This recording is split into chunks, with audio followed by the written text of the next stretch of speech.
नमस्ते प्रणाम। हम आप सबके छोट भाई बुलेट राजा और बड़ा खुशी की बात बा कि दिलीप यादव जी फिर से उठ गई बनी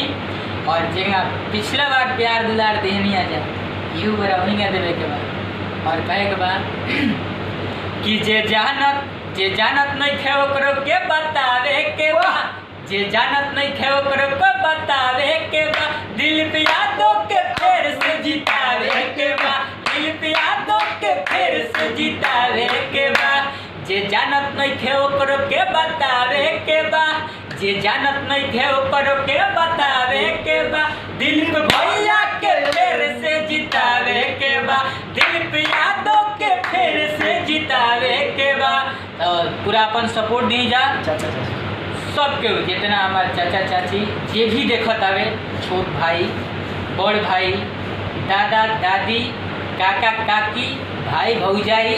सबके आशीर्वाद बनौने रही। दिलीप भैया पर जय हो, जय माता दी, जय हो।